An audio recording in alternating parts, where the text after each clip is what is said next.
Hello, my name is Emmett Dorsey, 29 years old. I am an urban planner living in Bozeman, Montana, a small town nestled at the foot of the Bridger Mountains where endless grassy plains blend with the scent of pine and crisp air, even on summer days. Bozeman is nothing like Scottsdale, Arizona, where I was born and raised, with its scorching asphalt roads and blinding sunlight that seems to burn everything in its path. Here, life moves at a slower, more intimate pace, as if time deliberately pauses to let people catch their breath. I moved here a few months ago for work, a decision I initially thought was just a stepping stone in my career, but now I realize it's changing the way I view family and even myself. Bozeman is not just my new workplace. It's also where my grandmother, Velma Dorsey, lives in a tiny wooden house on the edge of town, with weathered wooden fences and a backyard garden filled with wildflowers she meticulously tends. Grandma, a 76-year-old woman with silver hair neatly tied back, deep brown eyes, and a smile that carries a hint of resilience, is a remarkable figure. She single-handedly raised my father and his two twin sisters after my grandfather passed away in a workplace accident at a steel construction site when she was 36. I have no memories of my grandfather, only knowing him through the stories Grandma tells, her voice always gentle but tinged with a profound sadness, as if each word is carefully picked from the fragments of broken memories. Grandma is a strong woman, so strong that I sometimes wonder if anything in this world could ever break her. Alone, she raised 3 children, ensuring they received a proper education and grew up to be successful.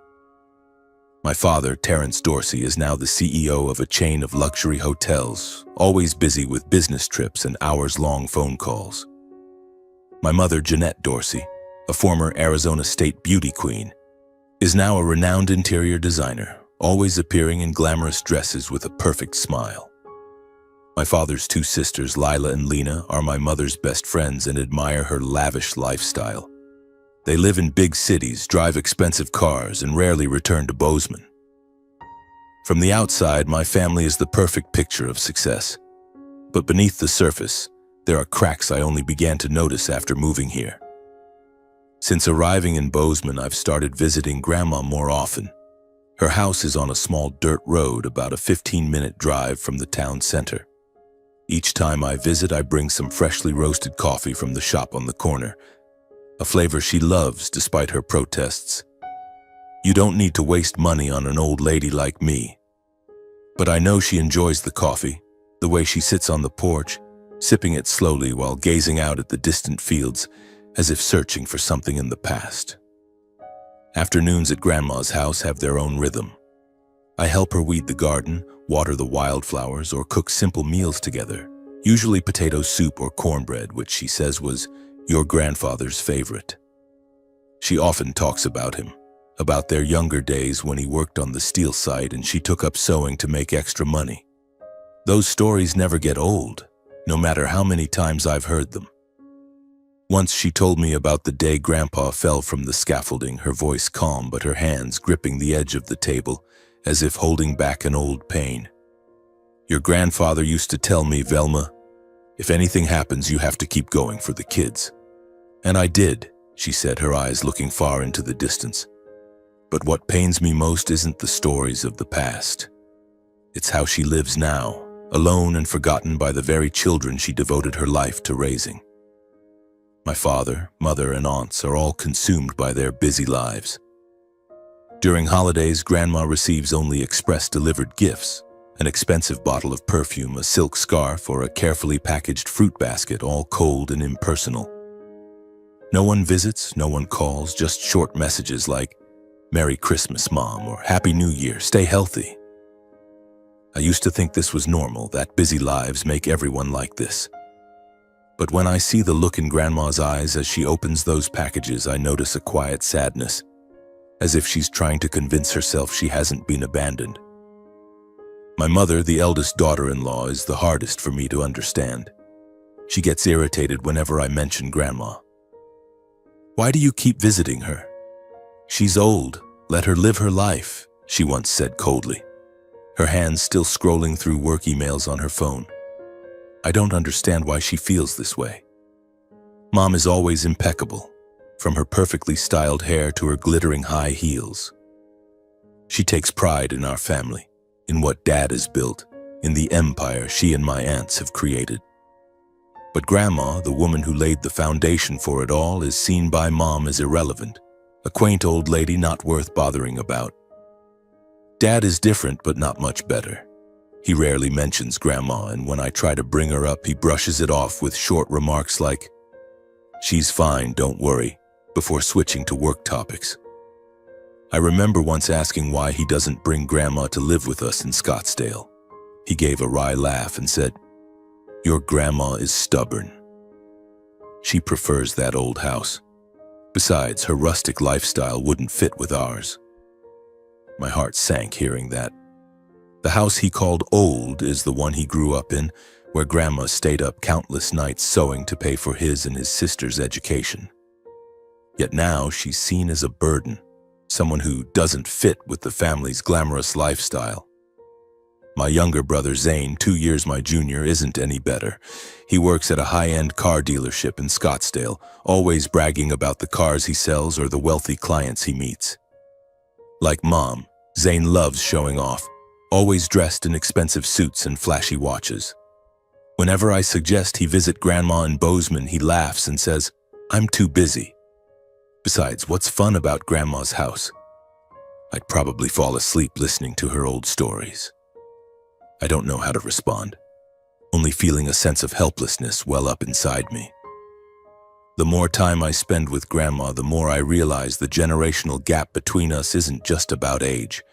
It's about how my family views her worth. To them, she's a relic of the past, something that no longer fits in the present. But to me, she's a living story, a woman who fought her entire life to hold her family together, only to be turned away by that same family. I've started noticing small details. The way she pauses mid-story to sigh, the way she looks out the window whenever a car passes by, as if hoping someone might show up. But no one does, except me. One afternoon, while helping her weed the garden, she suddenly asked, "Emmett, do you know what family means?" I looked up, surprised by the question. It's the people who love and live for each other, right, Grandma?" She smiled, but it was a sad smile. Sometimes family is also the ones who hurt us the most. But don't let your heart grow heavy. I'm old, I'm used to it. I wanted to say something, to tell her she didn't deserve to be treated this way, but my throat tightened. I only held her hand, frail but warm, and silently vowed to myself that I wouldn't let her be alone anymore. That promise, though quiet, has become a small, smoldering flame in my heart.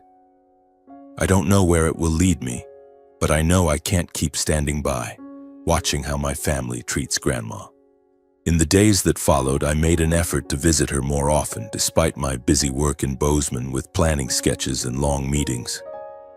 Each time I see her, I'm struck by her quiet resilience, but also by the loneliness she hides behind stories of the past.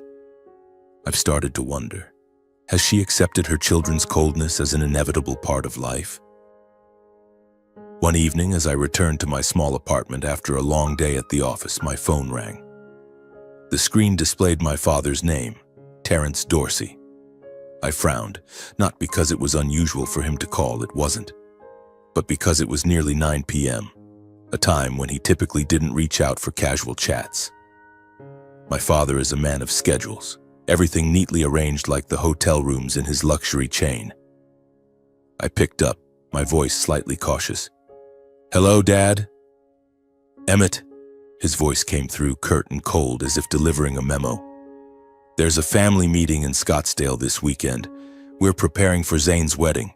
Make sure you're there, but don't tell Grandma." I froze, my grip tightening on the phone. His words hit me like a stone to the chest. "Don't tell Grandma?" I repeated, my voice trembling, unsure if I'd heard correctly. "Why shouldn't she know?" There was a brief silence, then a sigh, as if I'd asked something foolish. "She doesn't need to know. This wedding is important with high-profile guests. Her presence would only complicate things. You understand, right?" I didn't respond immediately. My mind reeled, trying to process what he'd just said. Grandma, the woman who raised him, who sacrificed her youth so he could have the life he has today, was considered a complication. A quiet anger simmered within me, but I held it back, keeping my voice steady. Dad, she's Zane's grandmother. How can we not invite her? Emmett, his tone turned icy. Don't make this complicated. She's old, she doesn't fit in at events like this. Just do as I say. Be in Scottsdale this weekend, Saturday at 7 p.m. at our house. Then he hung up, leaving no room for me to say another word. I stood there, phone still pressed to my ear, the dial tone mocking me. Outside the window, the faint moonlight cast a glow over Bozeman's quiet streets, and a sense of unease welled up inside me. Why hide this from Grandma? Zane was getting married, a major family event, yet she, the one who should be at the heart of this joy, was being deliberately excluded. I thought of her sad eyes, the way she held my hand in the garden, and my heart ached. No, I couldn't ignore this. The next day, I drove to Grandma's house. The Bozeman sky was chilly, with gray clouds drifting lazily over the Bridger Mountains. Her wooden house came into view at the end of the dirt road, a wisp of smoke curling from the chimney, a sign she was cooking something in the kitchen. I stepped inside, greeted by the warm aroma of freshly baked cornbread, and there was Grandma, as always, standing by the stove, her worn apron tied around her waist. "You're here, Emmett?" She turned, her smile warm, but her eyes tinged with fatigue. "Sit down. I just finished baking. Want some coffee?" I nodded, but my mind was still haunted by last night's call. I sat at the old wooden kitchen table, watching her pour coffee from the copper kettle she'd used since I was a kid. I wanted to tell her about the call, about Zane's wedding, but each time I opened my mouth, I hesitated. What would it do to her to know her children were intentionally keeping her in the dark? What would it feel like to face yet another wound? Finally, I couldn't stay silent any longer. "Grandma," I began, my voice wavering, "this weekend I have to go to Scottsdale. There's a family thing." She nodded, not pressing for details, and placed a cup of coffee in front of me. "I see. Visiting your parents. Say hi to them for me." I bit my lip, guilt flooding me. "Grandma, I think you should come with me." She looked up, her brown eyes flickering with surprise. "Come with you? Why would I drag myself all the way to Scottsdale?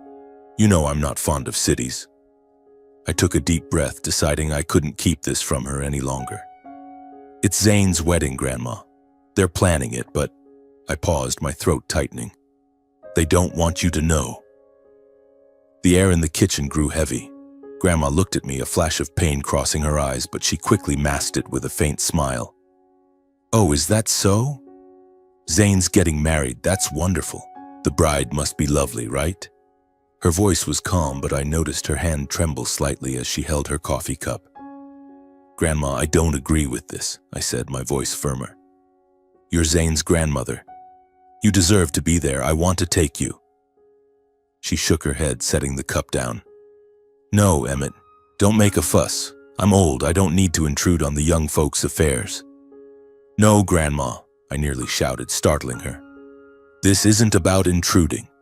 This is about family. I don't want you to be treated like this anymore." She looked at me, her gaze softening, though still hesitant. "Are you sure, Emmett? I don't want to be a bother to anyone." "I'm sure," I replied, taking her hand. "Come with me. I'll take care of everything." She was silent for a moment, then nodded, a faint smile returning to her lips. "All right. If you say so, I'll go." I left her house that afternoon with a mix of relief and tension. Relief because she'd agreed, but tension because I knew the upcoming family meeting wouldn't be easy. I didn't tell my parents or Zane that I was bringing Grandma. Part of me wanted them to be caught off guard, to face the reality that they couldn't keep pretending she didn't exist. But another part of me was afraid that this decision might make things worse. Saturday came faster than I expected. I drove to pick up Grandma early in the morning, helping her pack a small suitcase with a few simple outfits. She wore a dark green wool dress and the old fur coat she'd kept since Grandpa's time. "Do I look all right, Emmett?" she asked, her voice tinged with nervousness as I helped her into the car. "You look beautiful," I said, smiling. "Like a queen." She laughed, a rare sound I hadn't heard from her in a while. "You sure know how to flatter your old grandma." The drive from Bozeman to Scottsdale took nearly 12 hours. I'd considered flying, but Grandma said she preferred watching the scenery, and I didn't want to deny her that. We stopped at a few rest areas, eating sandwiches and drinking coffee from a thermos. She shared more stories about Grandpa, about their younger days, and I realized each story was her way of keeping him alive in her heart. I listened, driving while feeling a warmth in my chest, but also a heaviness. I was taking her to a place where I knew she wouldn't be welcomed. As we arrived in Scottsdale, the sun was dipping toward the west, casting a golden glow over the wide streets lined with towering palm trees. My parents' house sat in an upscale suburban neighborhood, a modern mansion with large glass doors and a perfectly manicured lawn. I parked in front of the gate, my heart pounding. Grandma sat beside me, her hands gripping the seatbelt, her eyes fixed on the house as if preparing to step onto a battlefield. "Are you ready, Emmett?" she asked, her voice soft but steady. I turned to her, taking her hand. "I'm ready, are you?" She nodded, her resilient smile returning. "I'm ready too." We stepped out of the car and I carried her small suitcase as we walked through the gate. The house was aglow with lights, the faint sound of piano music drifting from within. I knocked, and when the door opened, there stood my mother in a striking red silk dress, her perfect smile lighting up her face. But that smile vanished the moment she saw Grandma standing beside me. "Emmett," she said, her voice stiffening. "What is this?"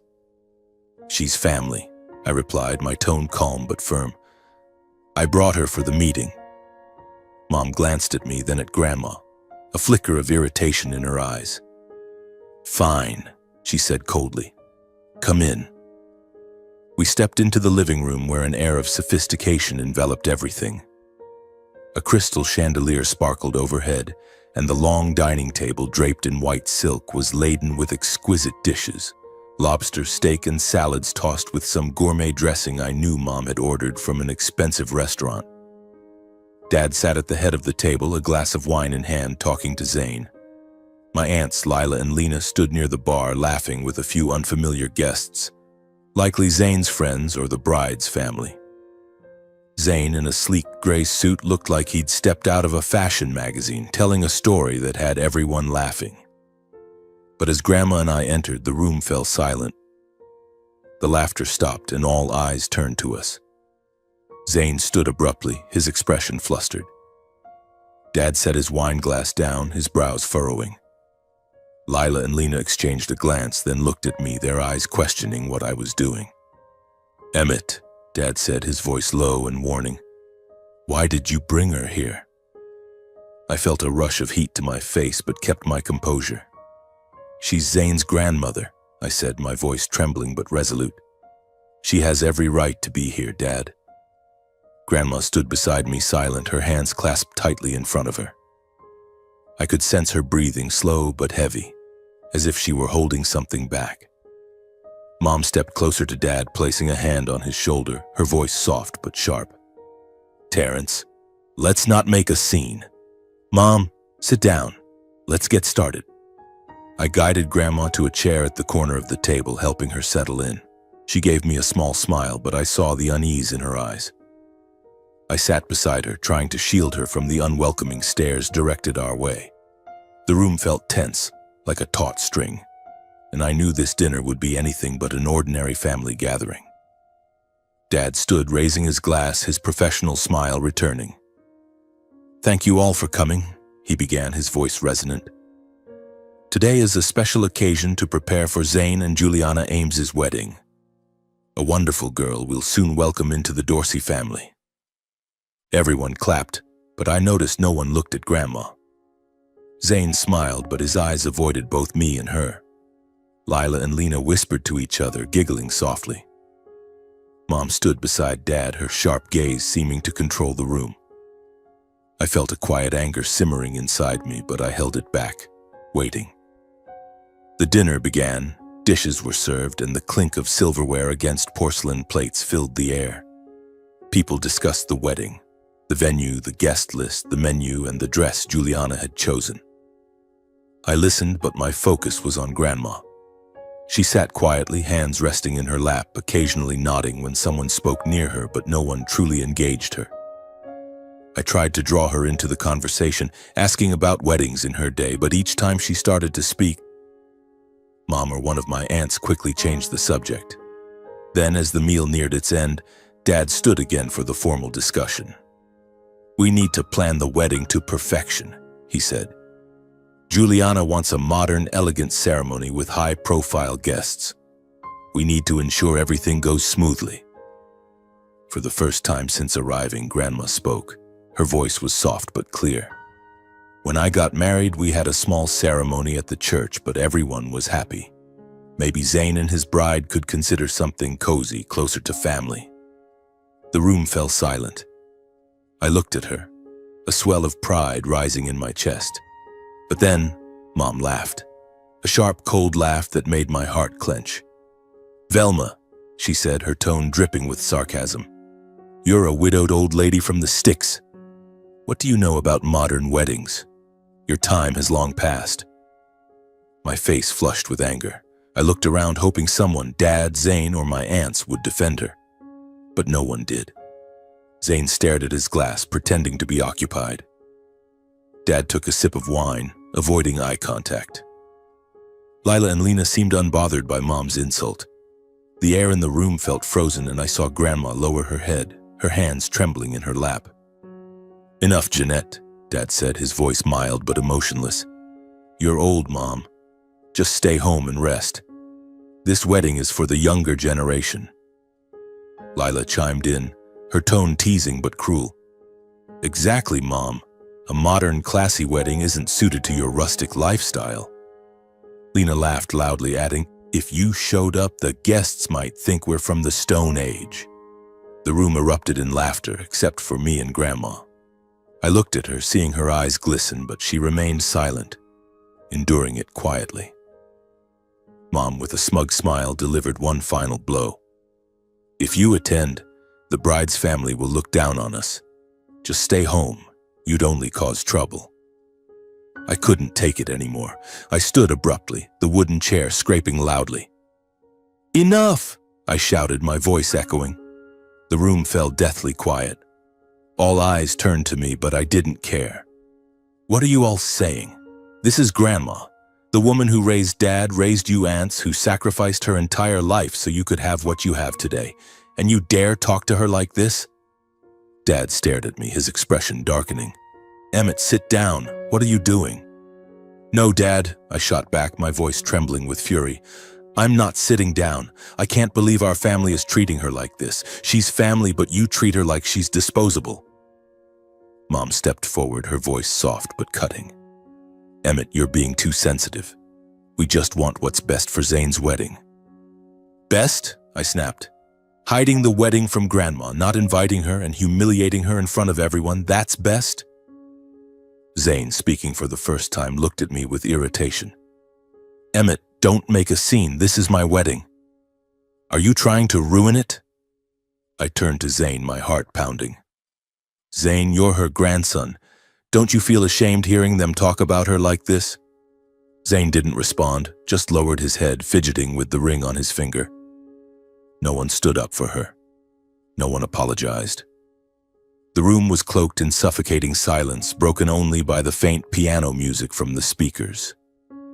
I turned to Grandma, seeing her still sitting there, head bowed, hands clasped tightly.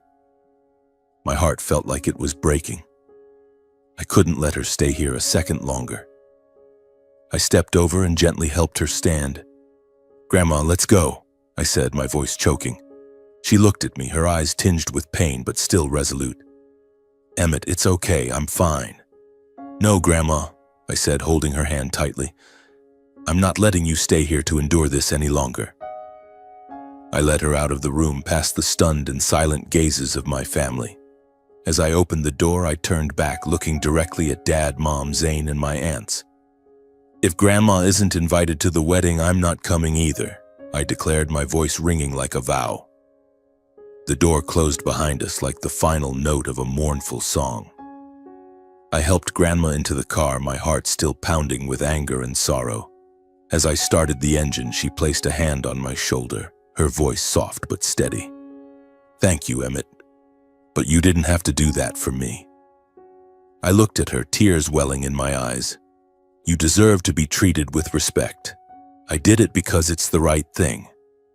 She smiled, a sad but loving smile. "You're more like your grandfather than you know." We drove away from Scottsdale in the blazing red sunset, leaving behind the lavish house and the people who had forgotten the meaning of family. I didn't know what lay ahead, but I knew one thing. I would never let Grandma endure such humiliation again. The highway stretched out before us, the headlights sweeping across sparse palm trees and the barren desert plains. Grandma sat beside me, silent, her frail hands resting in her lap, her gaze fixed out the window. I glanced at her, searching for any sign of hurt, but her face remained calm, as if the insults hurled in that room were merely a passing breeze. Yet I knew deep down she couldn't be unaffected. I gripped the steering wheel tightly, the anger still smoldering in my chest. My family, Dad, Mom, Zane, my aunts, had made me feel like a stranger, as if I no longer belonged to them. "I'm sorry, Grandma," I said, my voice hoarse, breaking the silence. "I didn't expect things to turn out like this." She turned to me, a faint smile on her lips. "It's not your fault, Emmett. I'm used to it.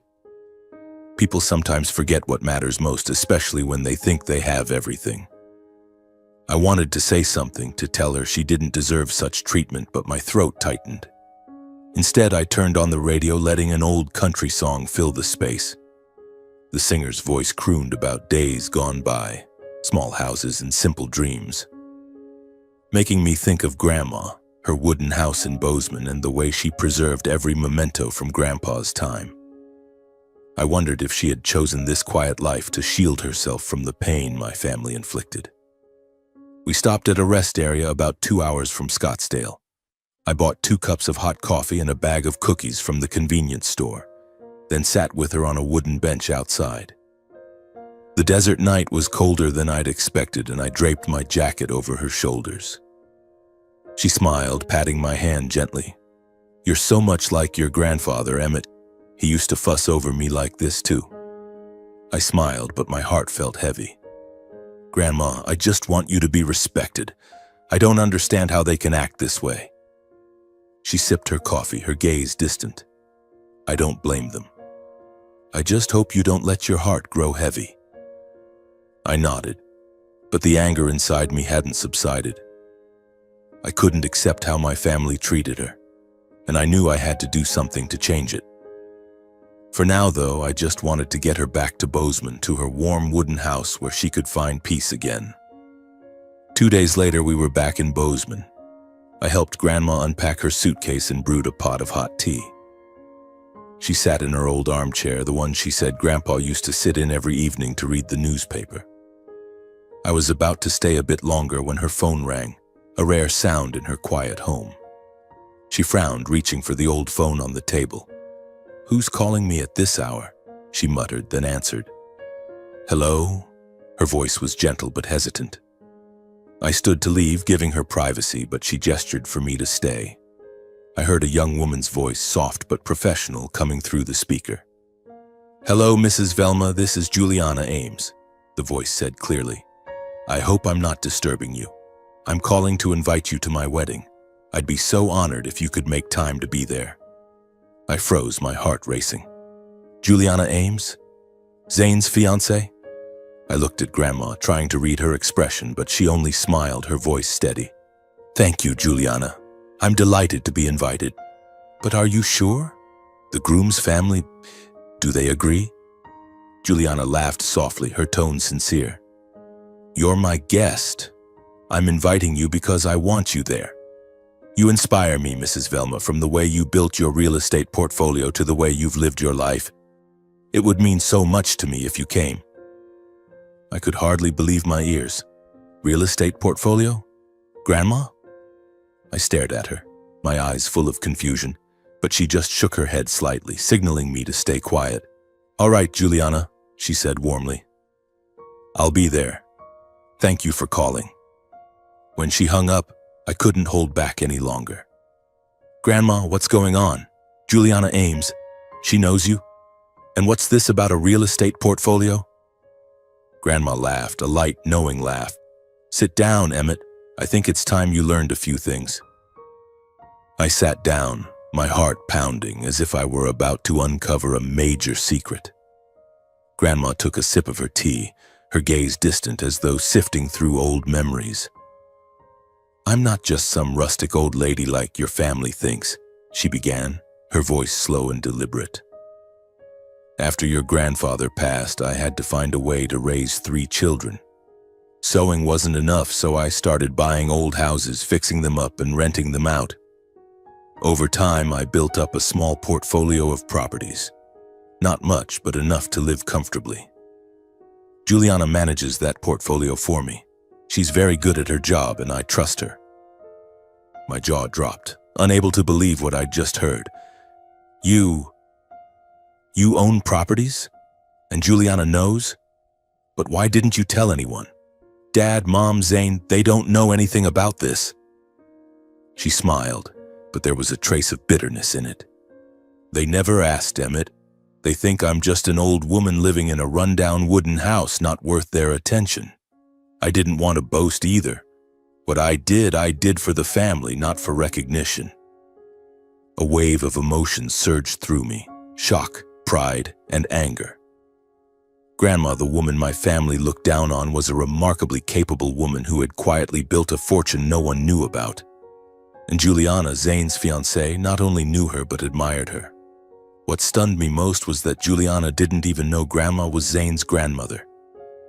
She had invited her as a business partner, an inspiration, not as family.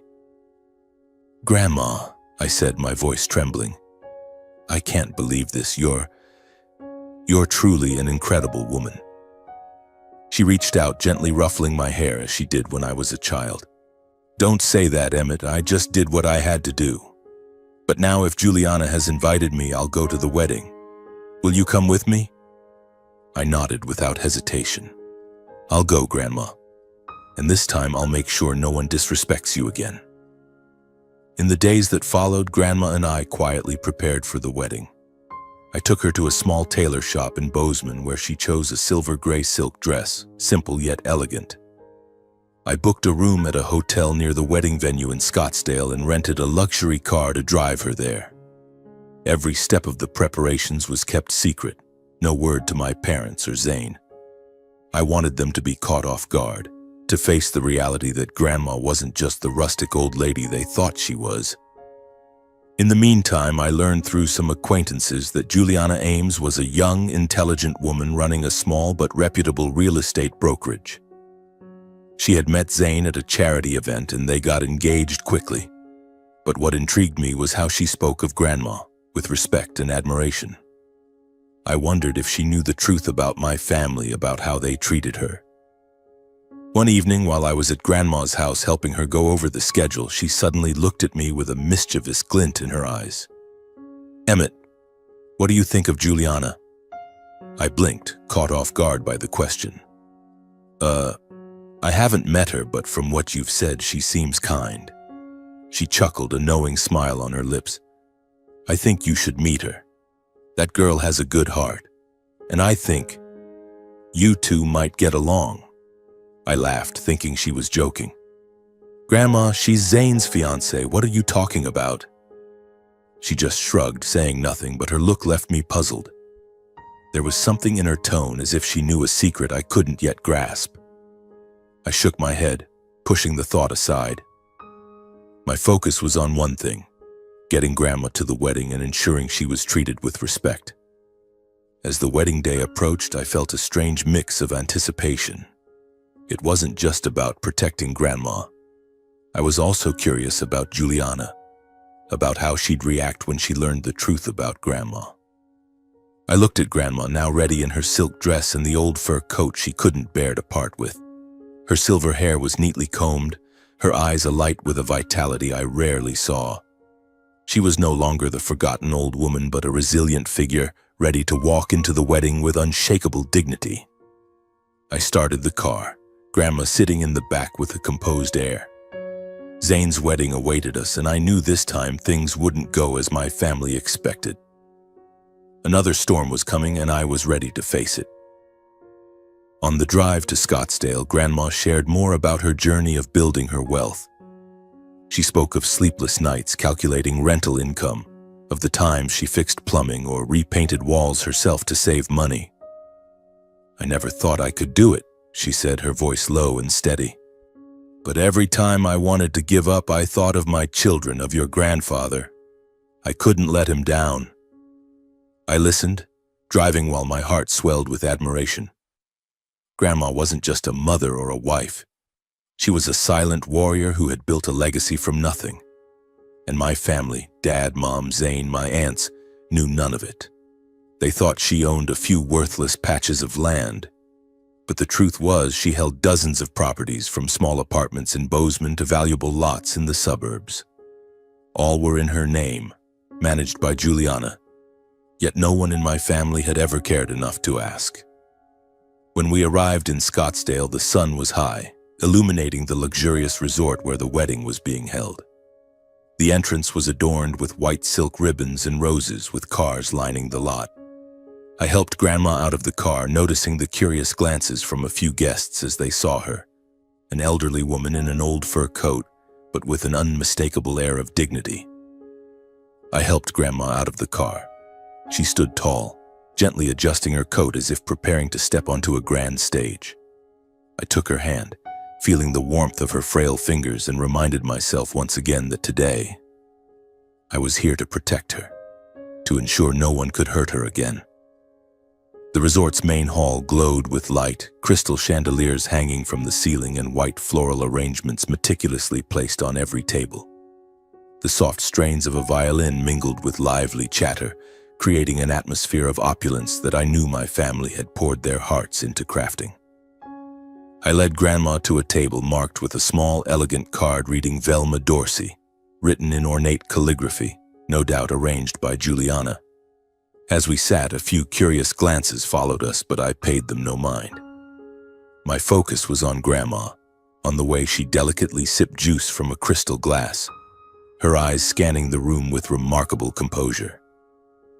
"What do you think of the atmosphere, Emmett?" she asked, a playful note in her voice. "Very extravagant," I replied, smiling. "But I'm only here for you." She let out a small, warm laugh. "You sure know how to make me feel at ease." But that moment of warmth didn't last long. As I glanced around, I saw my parents and Zane enter through a side door. Dad, in a sleek black suit, looked like a king surveying his domain. Mom, shimmering in a sequined gown, walked beside him, her perfect smile ever present. Zane, the groom, wore a crisp white tuxedo, his hair slicked back, but his eyes were tense.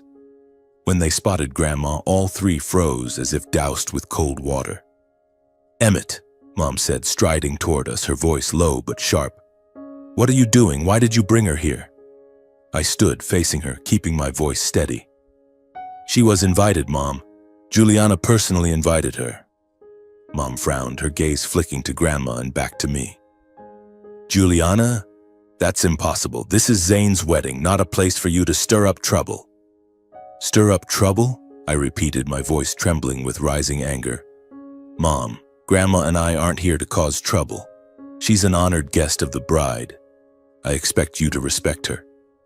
Dad stepped forward, his expression darkening. "Emmett, that's enough. You're ruining your brother's big day. Take her home."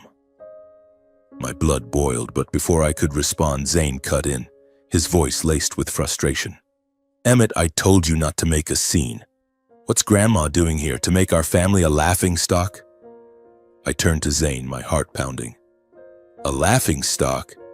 Zane, you're talking about our grandmother, the woman who raised Dad, who gave you this life. Aren't you ashamed to say that?" Grandma placed a hand on my arm, her voice soft but firm. "Enough, Emmett. I don't want the family fighting here." The air was taut, the glares from Dad, Mom, and Zane piercing through me. Nearby guests began to notice, whispers rippling through the room. My heart raced, not from fear but from a burning resolve. I wouldn't let Grandma be pushed aside again.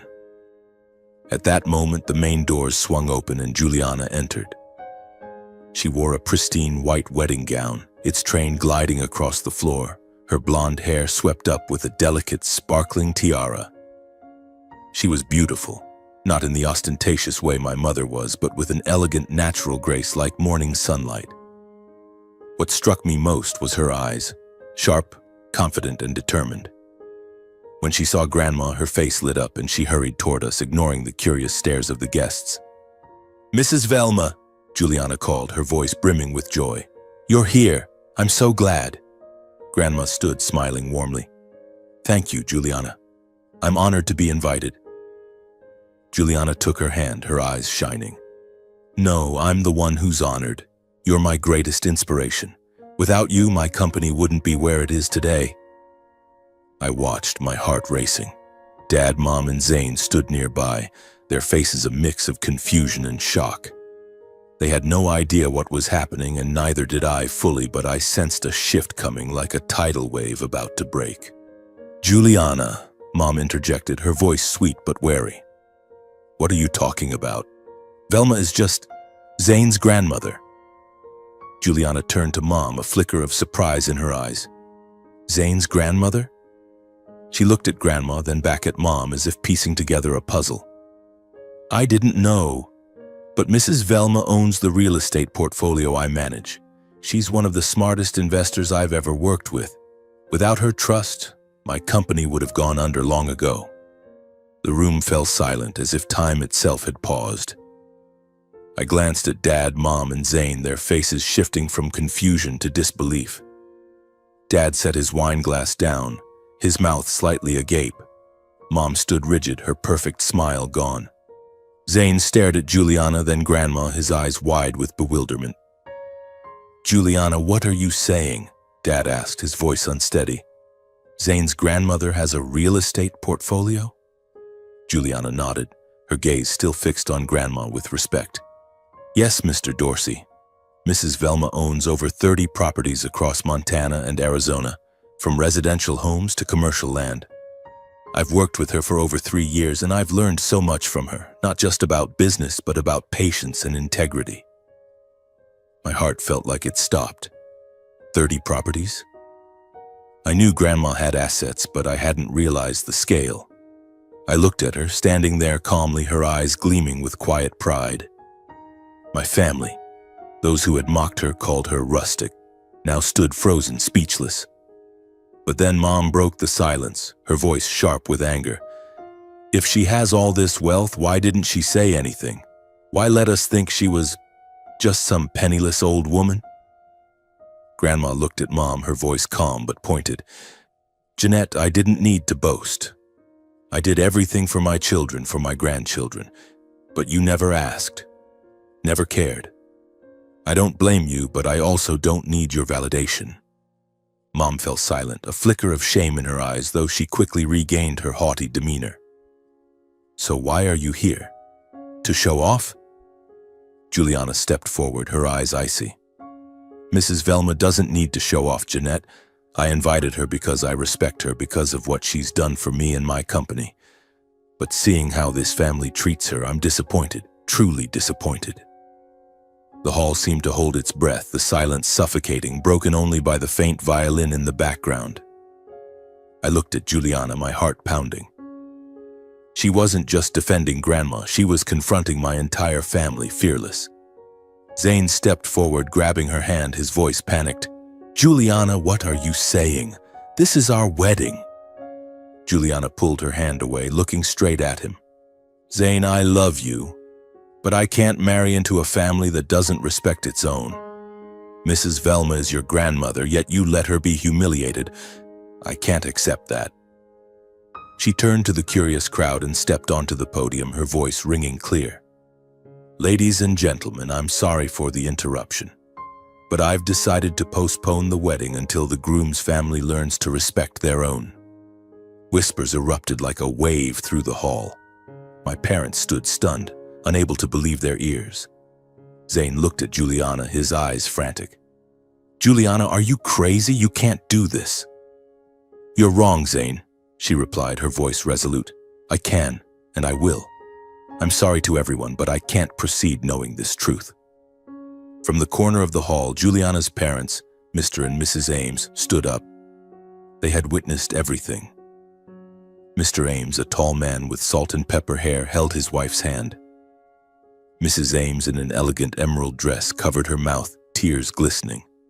But a faint smile showed her respect for her daughter's decision. Mr. Ames joined Juliana on the podium and spoke. "We raised a daughter who stands up for what's right. I respect her decision. Our sincere apologies to all the guests. The wedding is postponed for now.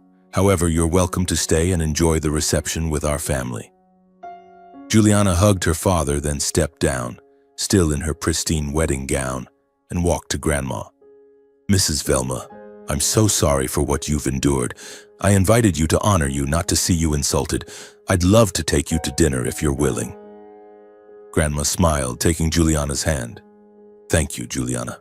I'm touched."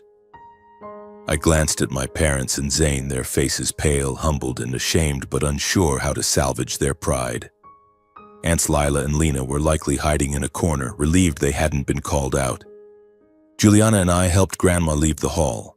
Eyes followed us, but I didn't care. As we stepped outside, the afternoon sun glinted off Juliana's gown, making her look like an angel. We got into the car and drove to a small nearby restaurant. Its cozy, simple atmosphere a stark contrast to the lavish resort. As we sat at the table, Juliana still in her wedding gown, a few waitstaff gave us curious looks. One even said, "Congratulations to the happy couple.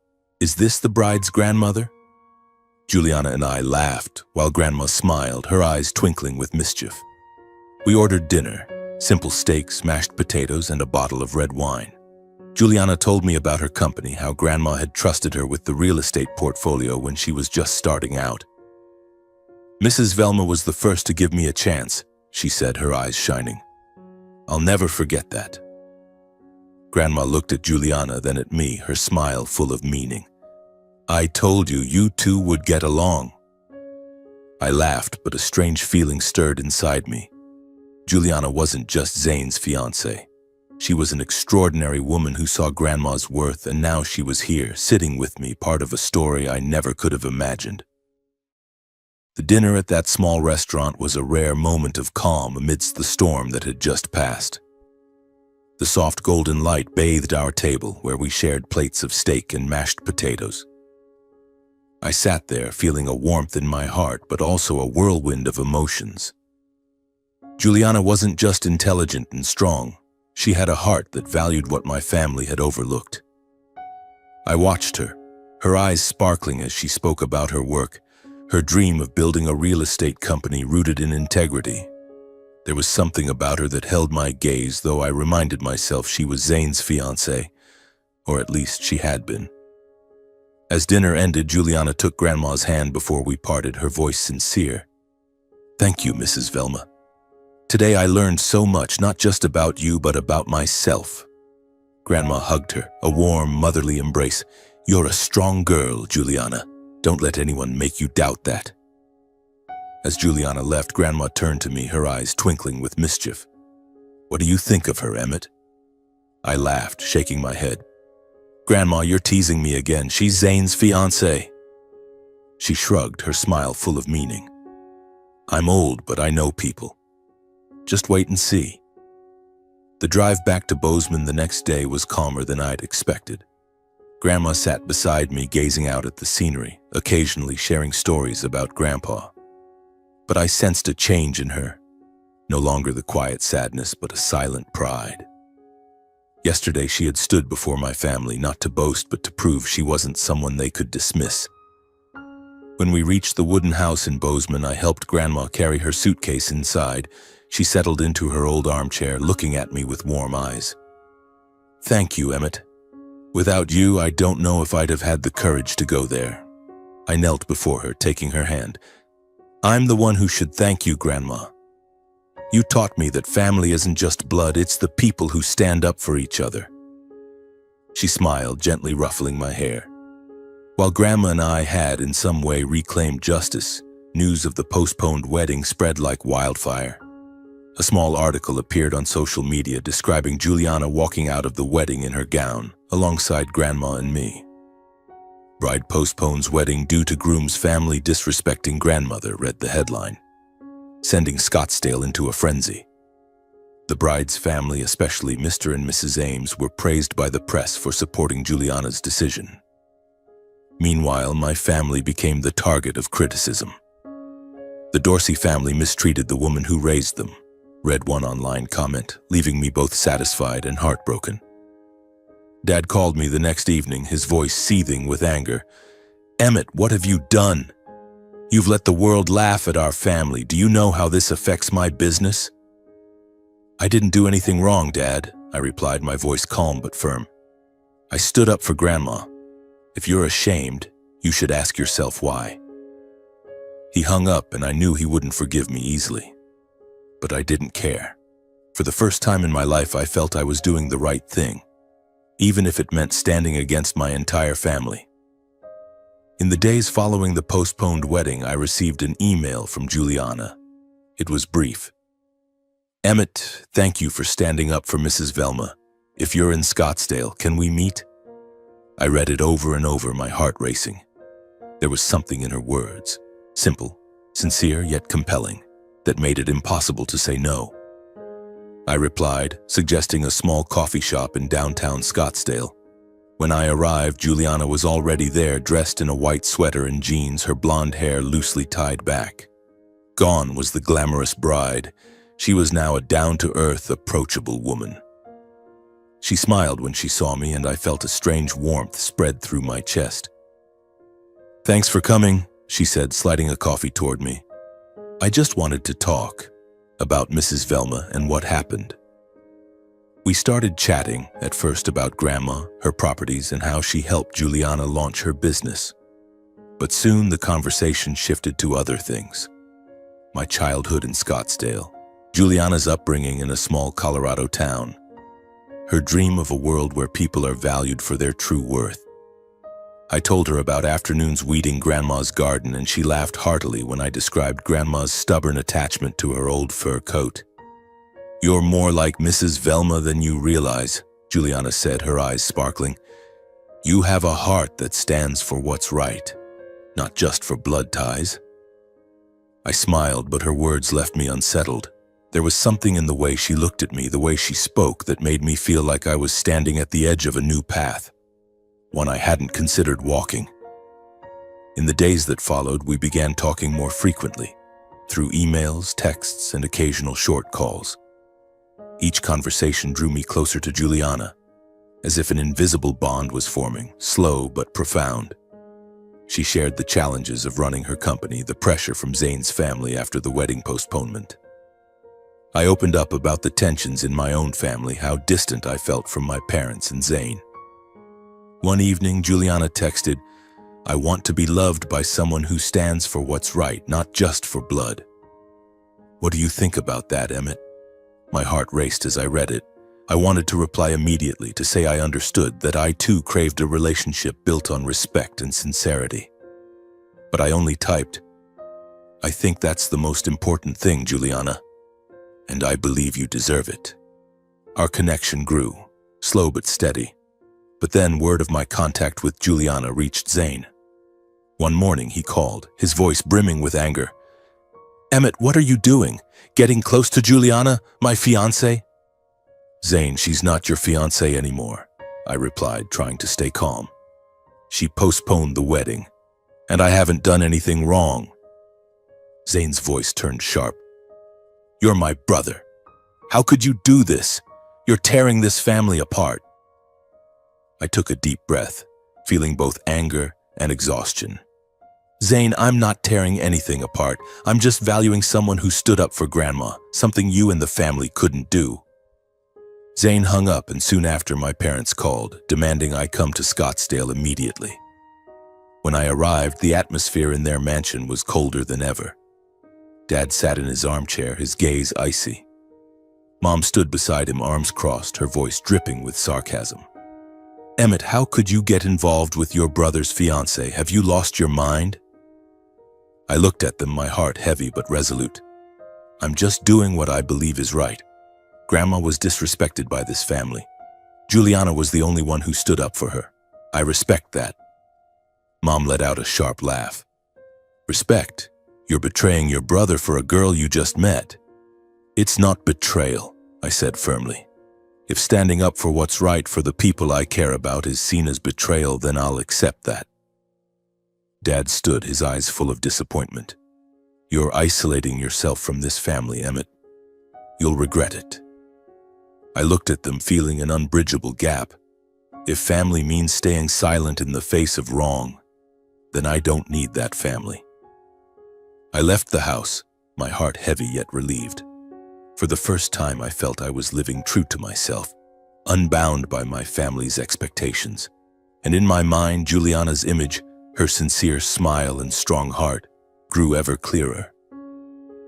In the days that followed, I decided to leave Scottsdale and return to Bozeman to be closer to Grandma. It wasn't an easy decision.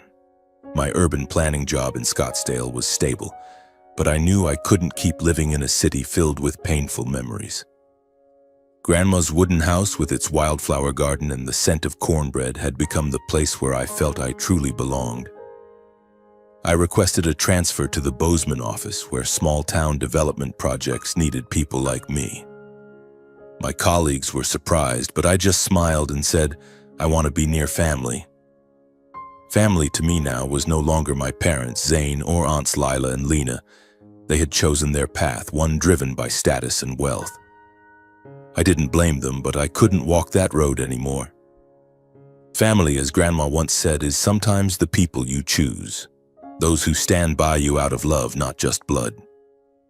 I began working with Juliana, helping her manage Grandma's real estate portfolio.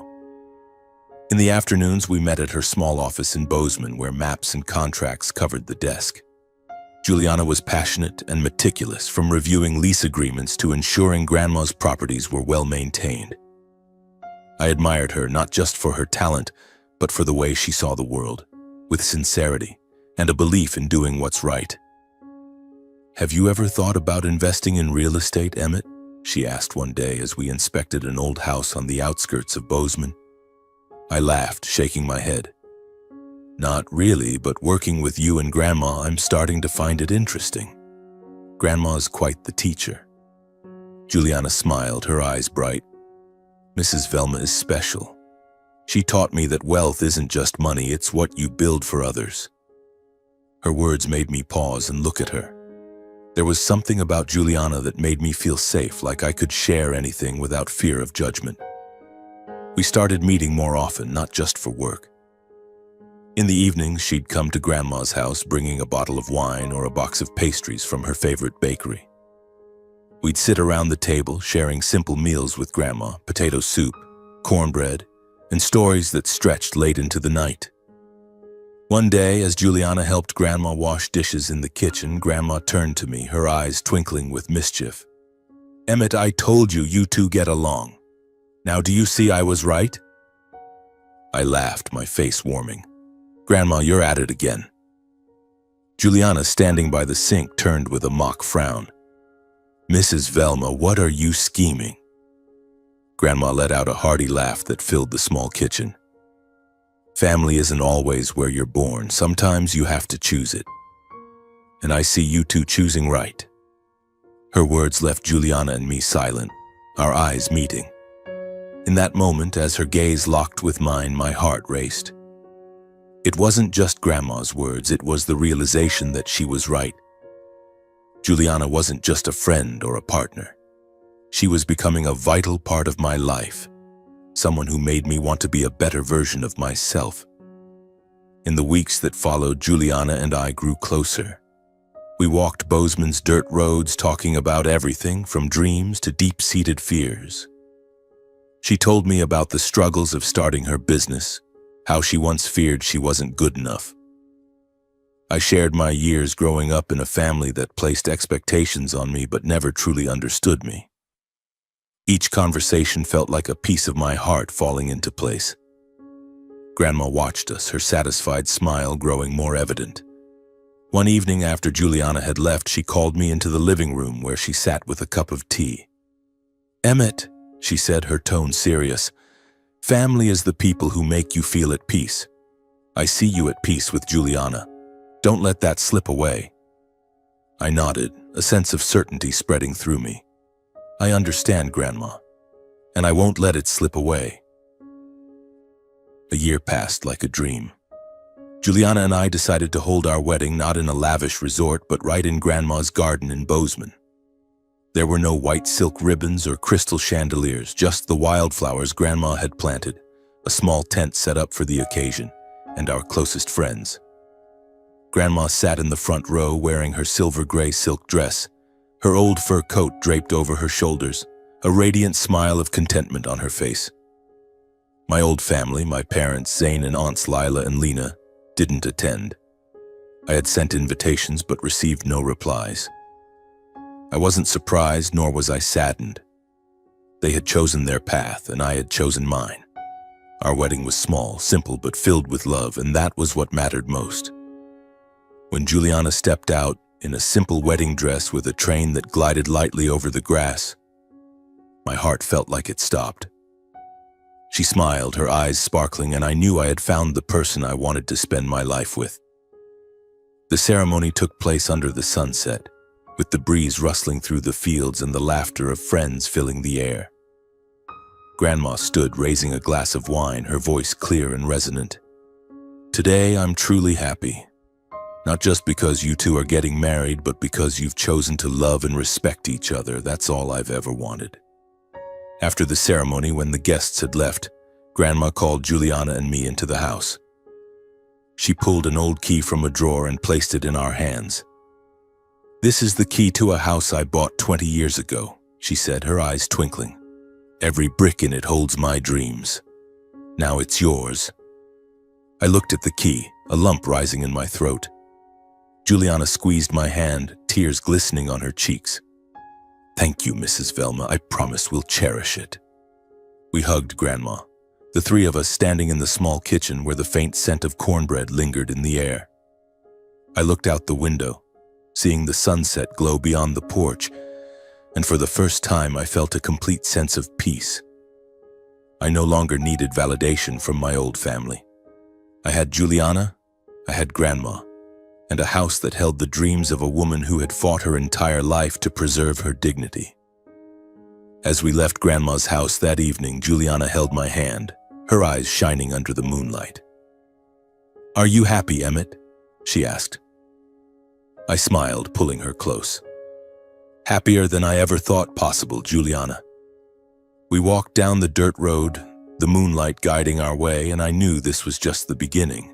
A home, a new family, and a story we would write together.